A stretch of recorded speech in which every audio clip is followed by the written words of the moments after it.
Buenas noches con todos. Yo soy la doctora Nieves de Milagros Zeta Ruiz. Soy médico especialista en gestión en salud. Y conmigo van a ver el día de hoy dos áreas bastante importantes relacionadas a salud pública, ¿no? El área de gestión en salud y el área de medicina preventiva. Como saben, ¿no? Salud pública tiene varios segmentos, estadística, epidemiología, ¿no? Que ya han visto con el doctor Vladimir previamente, y conmigo van a ver estas dos áreas, ¿no? Es importante, ¿no? Como siempre menciono, ¿no? Todas las áreas, todas son igual de importantes, independientemente de la frecuencia con que puedan venir o el porcentaje de preguntas que pudiesen venir, ¿no? Porque una pregunta puede hacer la diferencia, ¿no? Entonces, y vamos a ver, ¿no? Por ejemplo, en el marco de los últimos exámenes que han habido de NAN, de preinternado, han venido varias preguntas relacionadas a estas áreas de salud pública, ¿no? Es importante por eso que puedan prestar atención, ¿no? Están en este momento en que pueden aprender, ¿no? Aprender muchas cosas, recordar muchas cosas. Así que bueno, iniciemos con el segmento. Muy bien, primero vamos a hablar vamos a dar algunas diapepas en relación a gestión en salud, ¿no? Preguntas que han sido, que han venido con bastante frecuencia en los últimos años incluso, ¿no? Muy bien, y vamos a ver, esto sobre todo es un capítulo que viene últimamente en los últimos años, está viniendo con mucha más frecuencia, ¿no? Bastante, creo que es el que tiene el mayor porcentaje de preguntas, ¿no? Todos los temas relacionados, las preguntas relacionadas a terminología en bioética clínica, ¿no? Lo que es fin de la vida, los principios bioéticos, ¿no? Muy bien. Entonces es importante mencionar que son 4 los principios bioéticos. A ver, ¿quién me los puede escribir en el chat? ¿Cuáles son los 4 principios bioéticos? A ver, por ahí que van recordando. Es importante para que, si bien estamos, muchas gracias Pilar, estamos en el ámbito de la virtualidad, eso no debe ser un impedimento para poder interactuar, ¿no? Muy bien, Pilar, así es. La justicia, la beneficencia, lo que es la no maleficencia y la autonomía. A ver, empecemos con bueno, el orden es distinto, empecemos con autonomía. Autonomía, ¿cómo se le conoce también, chicos? ¿Recuerdan cómo se le conoce al principio de autonomía? También entiende porque les pueden preguntar sinónimos, ¿no? Autonomía, chicos, también se les conoce como respeto a las personas, ¿ok? Como respeto a las personas. Ok, es aquel derecho en el cual se respetan las decisiones, ¿no? De las personas. ¿En qué situación, no? Porque eso es típico, ¿en qué situación es cuando en el acto médico se hace prevalecer, por ejemplo, el principio de autonomía? ¿En qué acto? Por ejemplo, los chicos que, bueno, ustedes, ¿no? Que están si rotan, ¿no? En la parte quirúrgica, es en el tema del consentimiento informado, ¿no? Siempre que las preguntas que vienen en la firma del consentimiento informado, en el cual se le explica al paciente los riesgos, los beneficios de un procedimiento, en el marco de qué principio bioético o a qué principio bioético se apela, ¿no? Entonces es en el principio de autonomía, ¿no? Es importante el tema del principio de autonomía en el marco del consentimiento informado.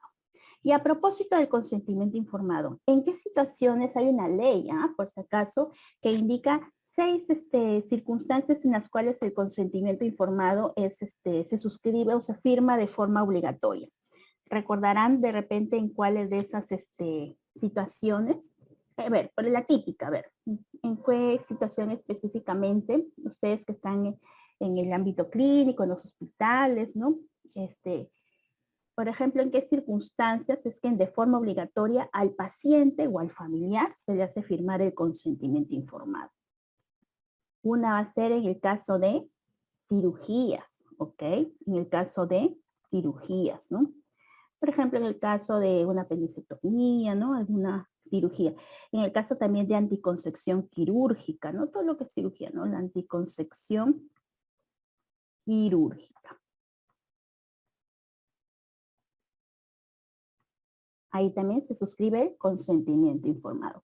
¿En qué otra situación se suscribe el consentimiento informado? Miren, chicos, también con fines docentes, ¿ok? En exploración con fines docentes. Exploración con fines docentes, o sea, de enseñanza. Si es que a un paciente, ¿no? Por ejemplo, si ustedes son docentes o son, en algún momento se convierten en docentes, cuando un paciente se le va a explorar con fines de docencia, ¿no? Por ejemplo, con los internos, ¿no? O con los residentes, ¿no? Con los estudiantes de medicina, para la exploración se tiene, según la ley de derecho de las personas usuarias de los servicios de salud, tienen que firmar el consentimiento informado. ¿Cuál otra circunstancia consideran ustedes que debe suscribirse o firmarse el consentimiento informado? A ver, ¿cuál creen que en la cirugía, no? Antes de la cirugía, firman el paciente o el familiar el consentimiento informado. En exploración de fines docentes también firma. ¿Cuál es el otro? A ver, ustedes de repente conocen el tema de los ensayos clínicos, de los estudios de investigación, ¿no? Ahí también tienen que firmar el consentimiento informado, ¿ok? Con estudios de investigación, ¿no? Si ustedes van a participar en un estudio de investigación, también tienen que firmar el consentimiento informado, ¿no?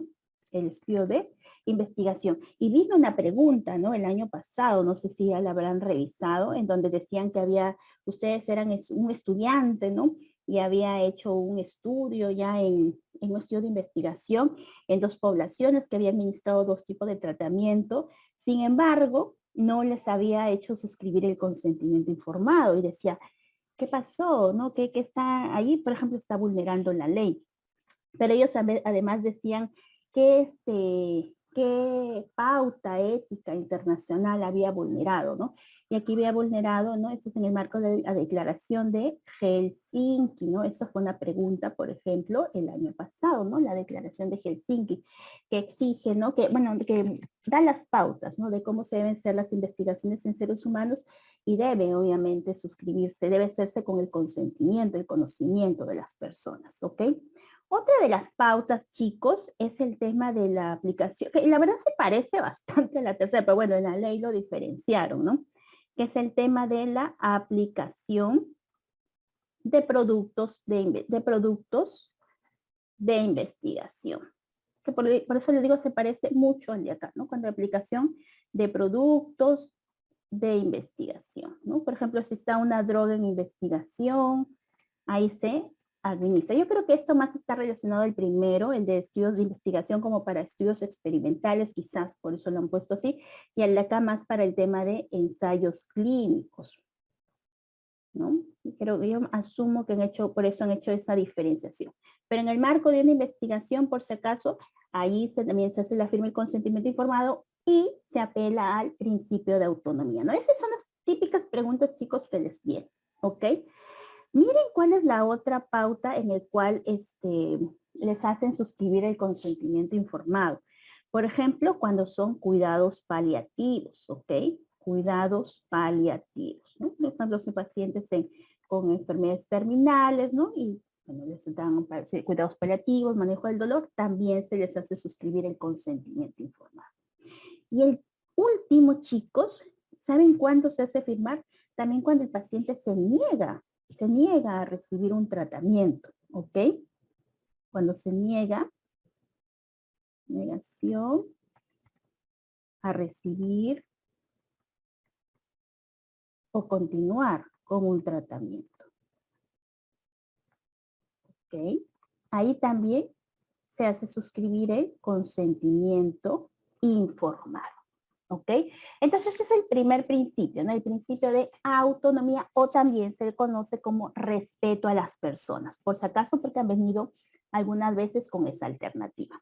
Bien, el segundo, como muy bien Pilar había escrito, entre los principios es el principio de justicia, ¿no? Ese también vino el año pasado, ¿no? El principio de justicia, ¿no? El principio de justicia, ¿no? Es a dar a cada quien lo que le corresponde, ¿no? Dar a cada quien lo que le corresponde. Y aquí tienen que las preguntas, ¿no?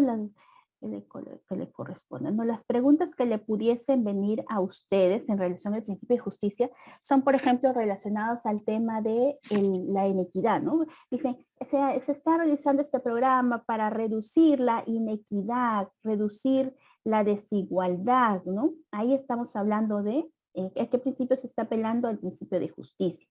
O el otro es también el tema del aseguramiento universal, ¿no? Se está realizando el aseguramiento universal en el país en el marco del COVID. ¿Qué principio bioético está prevaleciendo? El principio de justicia, ¿no? O sea, dar a cada quien lo que corresponde y enfocarse sobre todo en las personas más vulnerables, ¿ok? Ahí estamos hablando de principio de justicia. Voy a mover el chat para poder escribir para acá. Muy bien. Los otros dos principios, como muy bien había escrito Pilar, es el principio de beneficencia.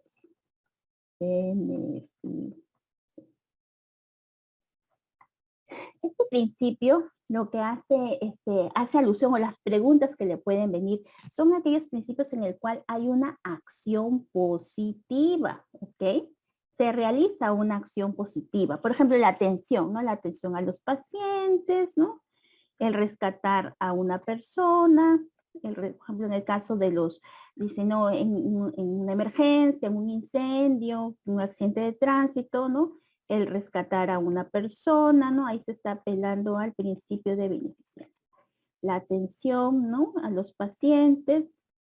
Una acción, todo lo que sea acción positiva, ese es principio de beneficencia. En cambio, el otro principio, que es el principio de no maleficencia.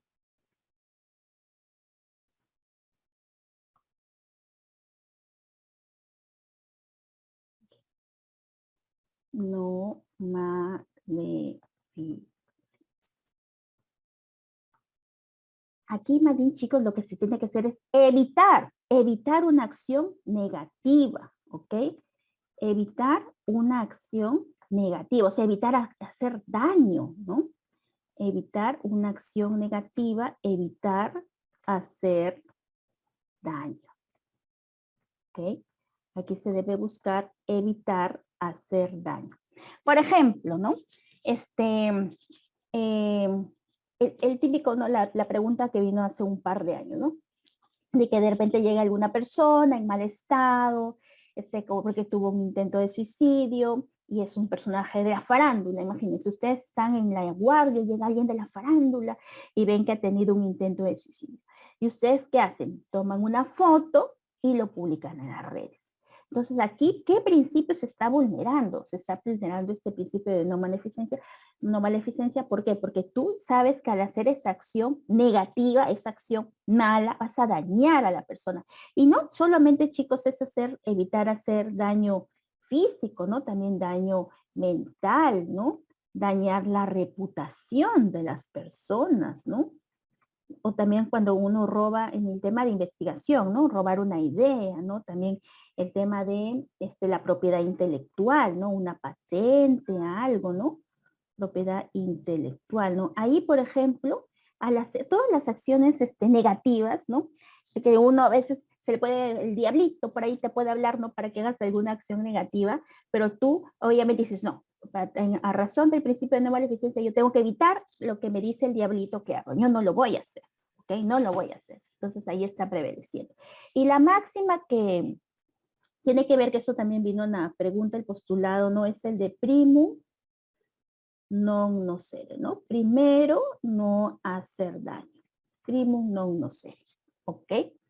Muy bien. Entonces vamos a avanzar en relación ya con las villapepas. Estos son los puntos generales. Van a ver que las preguntas son facilísimas, chicos. Van a ver estas son villapepas papayitas, así, facilitas, pero que ustedes ya en one van a responder.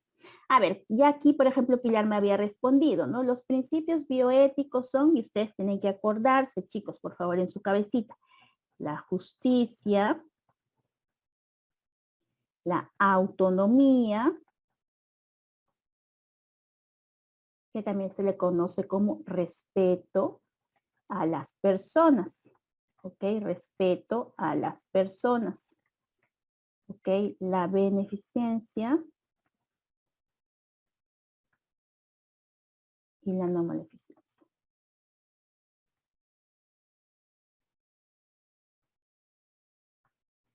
Muy bien. A ver esta de acá. Dice, publicar en redes sociales fotos de un personaje público en emergencia por intento de suicidio. Principio ético vulnerado principalmente. ¿Cuál es la respuesta aquí, chicos? A ver si les ponen esta pregunta, ¿no? Publicar en redes sociales fotos de un personaje público en emergencia por intento de suicidio.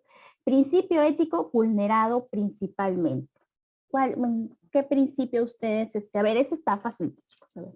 Muy bien, Caroline, Pilar, muy bien. La no maleficencia. Así es, ¿no? Entonces, es evitar, ¿no? Porque tú sabes que de hacer esa acción es una acción negativa, ¿no? Es el diablito que te hazlo, vas a tener un montón de vistas, un montón de likes, ¿no? Pero tú dices, no, yo no debo hacerlo. Es principio de no maleficencia, ¿ok? Ay, aquí ya está. Muy bien. A ver acá. La exigencia al Estado de ofrecer al menos un estándar mínimo de cuidados de salud disponible para aquellos que lo necesitan, se fundamenta en qué principio. ¿En qué principio se fundamenta, chicos, el que se le exija al Estado? Muy bien, Julio, muy bien, Pilar. Es en el principio de justicia. Caroline, muy bien. Es en el principio de justicia. ¿Ok? El principio de justicia, como le decía, es dar a cada quien lo que corresponde y sobre todo enfocarme en quién, en la población más vulnerable, ¿no? Aquí, como le decía, teníamos el tema del AUS, ¿no? El aseguramiento universal, ¿no? Por ejemplo, el aseguramiento universal, ¿ok? A ver, esta pregunta que vino el año pasado. No, este año vino, ¿no? En el extraordinario. Vendedor ambulante de 28 años con diagnóstico de COVID, sintomático, estando en confinamiento, no avisa a nadie de su enfermedad y sale a trabajar a la calle. En él ya tienes un vendedor, un experto ambulante, tiene un diagnóstico de COVID, está además sintomático, no avisa a nadie, sale a trabajar a la calle. Su principio de autonomía, porque él dice, yo tengo derecho porque yo tengo mi principio de autonomía de decidir, yo ya sé las desventajas es mi principio de autonomía. Y yo salgo. Pero este principio de autonomía está en conflicto con qué otro principio bioético, ¿no? Está en conflicto con otros principios. Pero ¿qué principio bioético es el que debe predominar aquí? ¿Cuál creen? Muy bien, Julio. Así es el principio de no maleficencia, ¿ok? El principio de no maleficencia. ¿Por qué? Porque obviamente esta acción que está haciendo el vendedor, la persona, es una acción negativa, que él sabe que pueda, imagínense, un vendedor ambulante, entonces va a tener contacto con muchas personas y obviamente va a ser un agente activo en el tema del contagio, ¿no? Y él sabe que esa acción es negativa y va a repercutir en la salud de otras personas. Pero a pesar de eso dice, no, mi principio de autonomía es el que prevalece. Otra cosa que me había olvidado, chicos, de mencionarles aquí, es el tema de, en el principio de autonomía, un término por si acaso, que es cuando que muchas veces entra en conflicto con el principio de autonomía, es el tema del privilegio terapéutico. ¿Okay? Privilegio terapéutico. El privilegio terapéutico es aquella situación en la cual se le oculta información al paciente o al paciente porque dicen, no, si yo le digo, no sé, va a sufrir un shock, un trauma, mejor le omito la información, ¿no? Y en cierta manera ahí hay un tema que entra en conflicto, ¿no? Con el principio de autonomía, porque la persona tiene derecho a conocer su realidad, la situación de su enfermedad. De repente si el médico está sospechando de alguna enfermedad, cáncer, qué sé yo, VIH, algo, tiene que informarle para que la persona tome cartas en el asunto, ¿no? Lo típico, ¿no? No sé si en las familias ustedes habrán visto de que a veces el abuelito, el tío, alguien tiene una enfermedad terminal y le ocultan, ¿no? Le ocultan a la persona, pero es el diagnóstico lo sé toda la familia menos la persona, ¿no? Entonces ahí hay un conflicto con el principio de autonomía, ¿no? Es importante igual que sepan por si acaso este concepto. En el colegio médico, en el código de ontología hacen mención, por ejemplo, de este término, ¿no? El principio del privilegio terapéutico, por si acaso les vayan a preguntar, ¿no? O sea, que hay circunstancia en la cual se le oculta información al paciente porque piensa que puede causar un shock, ¿no? Al paciente. Muy bien. Ahora vamos a hablar sobre los términos de final de la vida, ¿no? A ver, vamos a colocar aquí de forma esquemática una flechita en donde estos son los tiempos de ocurrencia de la muerte, ¿no? Por decirlo de alguna manera, ¿no? Aquí es la situación en que la muerte ocurre cuando debe ocurrir, ¿no? La muerte ocurre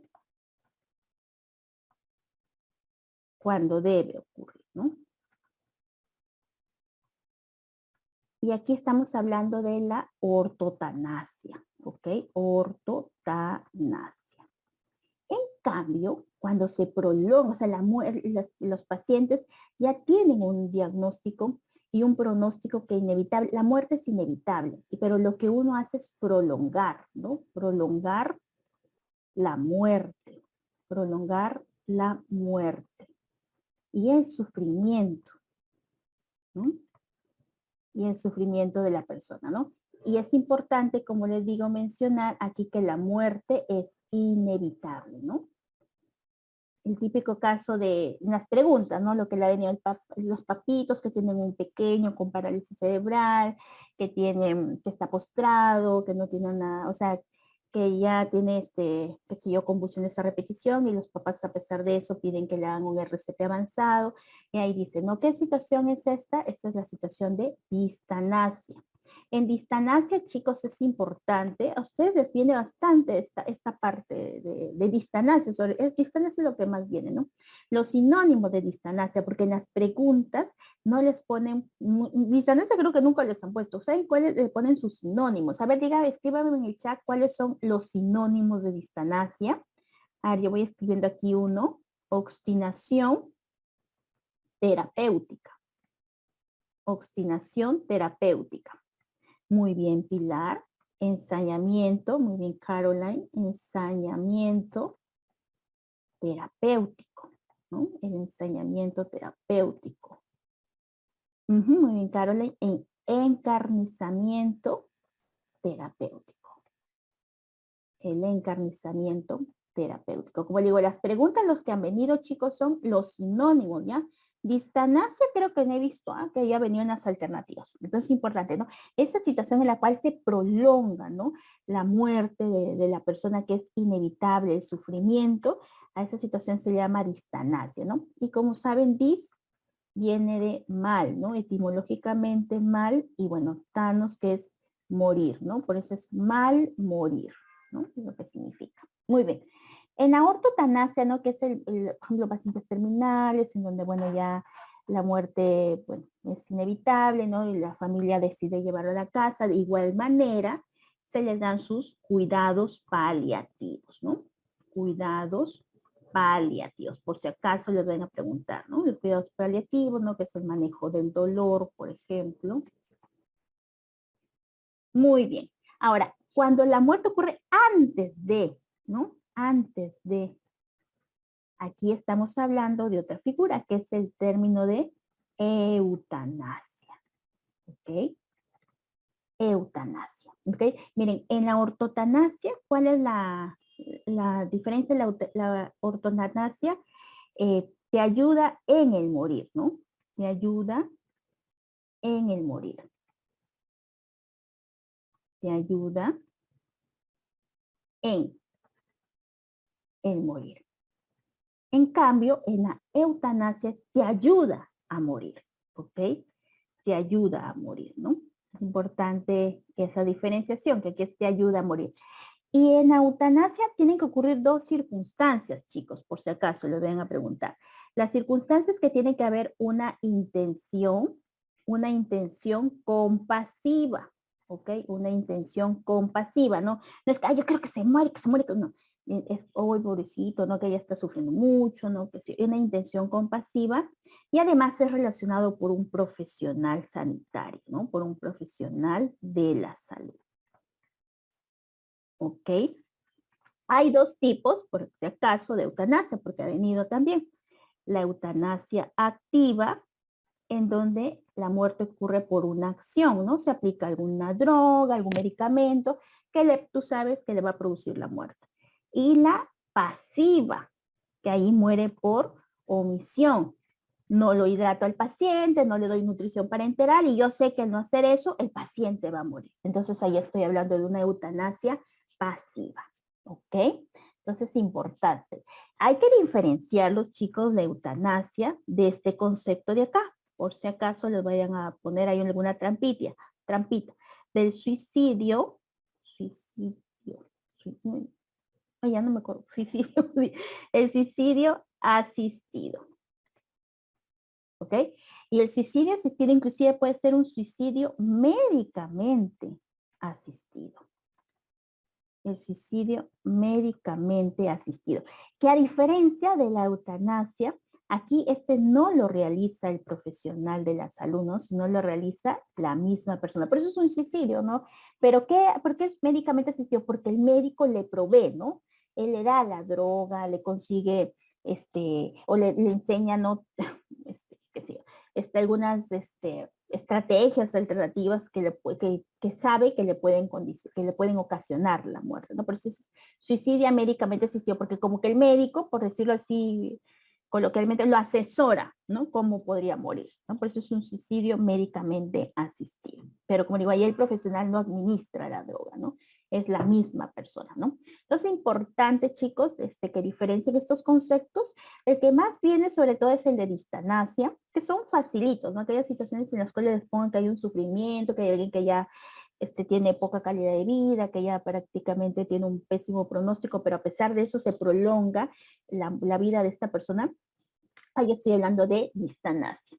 Y lo que venía también ha sido de eutanasia, ¿no? De los tipos de eutanasia. Y vamos a empezar aquí, por ejemplo, me dicen, retrasar la muerte todo lo posible, aunque no haya esperanza alguna de curación. Y eso significa infligir al moribundo sufrimientos añadidos a lo que ya padece. ¿Qué estamos hablando de aquí, chicos? ¿Qué circunstancia estamos hablando de distanasia? Ajá, así es, distanasia. Muy bien. Y es importante que le den la cabecita, eso es una villa pepa, los tres sinónimos, ¿no? Distanasia, o encabezamiento terapéutico, o ensayamiento terapéutico, u obstinación terapéutica. O sea, en la cabecita, esos tres sinónimos, ¿ok? Porque les puede venir esos tres, no necesariamente como distanasia. Muy bien, los tipos de eutanasia. ¿Cuántos tipos de eutanasia dijimos que había? Dijimos que habían 3 tipos, ¿no? ¿Cuántos tipos de eutanasia dijimos que había? A ver si los pueden escribir en el chat, a ver, para saber que no están dormidos. Muy bien, Pilar. Exacto, Carolina. La eutanasia pasiva y la eutanasia activa. Como ya saben, en activa hay una acción y en la inactiva hay una omisión. ¿Ok? Aquí miren, a ver. Persona con diagnóstico de cáncer gástrico avanzado con metástasis. Su médico tratante lo considera como un paciente terminal y no le administra oxígeno ni hidratación parenteral. ¿Qué tipo de eutanasia es? ¿Cuál creen ustedes? ¿Es la eutanasia activa o la eutanasia pasiva? Es un pacientito que, bueno, el médico dice, ay, es un paciente terminal y no le administra oxígeno ni hidratación parenteral. Muy bien, Pilar, Berioska, Caroline, es una eutanasia pasiva, ¿no? Por ejemplo, este tipo, chicos, de preguntitas vienen, son facilitas, no solamente tienen que tener así bien claro los conceptos. Nada más, y ya ustedes mismos van a ver. Muy bien, a ver, me dicen, mujer de 46 años intervenida de hernia inguinal no complicada y presenta infección profunda del sitio operatorio, requiriendo ser hospitalizada nuevamente. La paciente, ¿qué es lo que dice? Que no le comunicaron. La paciente dice que no fue comunicada sobre la posibilidad de la complicación. ¿Qué derecho se ha vulnerado? ¿Qué derecho creen ustedes que se ha vulnerado? Derechos de las personas usuarias. Facilito, eso es facilito. A ver, aquí ya me están diciendo la respuesta, ¿no? Es una mujer de 46 años que la operaron y bueno, lamentablemente tuvo una infección, pero ella dice, no me comunicaron de que yo podía infectarme o tener esta complicación. Entonces, ¿qué se ha vulnerado? ¿Qué derecho se ha vulnerado? Es el derecho al acceso a la información, ¿ok? Al acceso a la información, ¿no? Es importante, ese que le decía del consentimiento informado es en el marco de una ley. Esta pregunta viene de esa ley, por ejemplo, ¿no? Porque las personas tenemos derecho, o sea, son bastante derechos, pero aquí los han agrupado, o en la ley los agrupan en 4 grupos, ¿no? Uno es el derecho al acceso a la información. El otro es acceso, ya, la respuesta, creo que aquí está, voy a borrar para que no se confundan.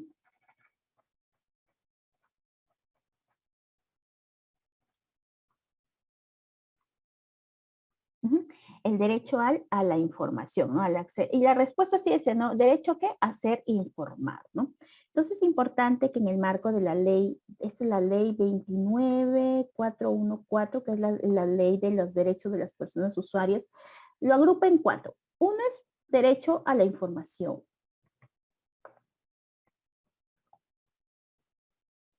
El otro es derecho al acceso a los servicios.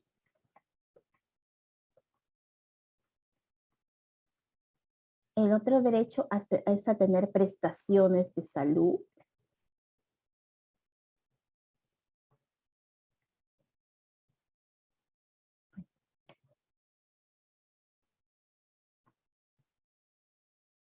Y tiene que ver todo lo que es con atención y recuperación.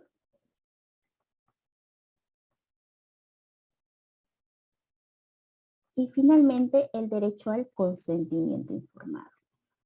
Consentimiento informado, ¿no? Y ahí en la ley hace mención de esas situaciones en las cuales yo les mencionaba que era de exigencia obligatoria, ¿no?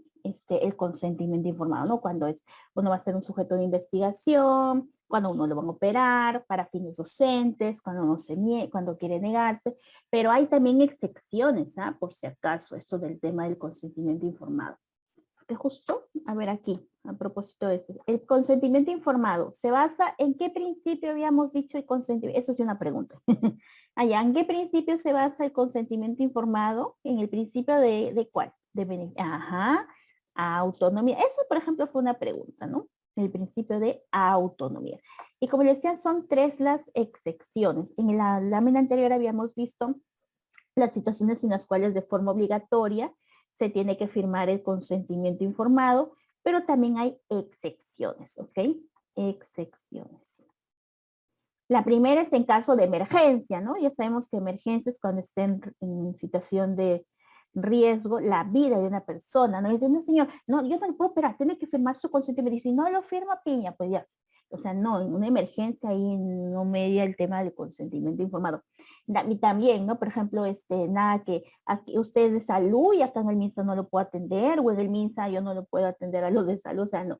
Ahí en una emergencia se atiende en cualquier institución y además no media el tema del consentimiento informado. También cuando hay grave riesgo a la salud pública, ¿no? Ahí tampoco está sujeto la firma del consentimiento informado. Y también cuando hay posible riesgo, que la verdad está bien relacionado al de acá, bueno, pero la ley así lo coloca, el riesgo, está en riesgo la salud de terceras personas, ¿no? Salud de terceras personas.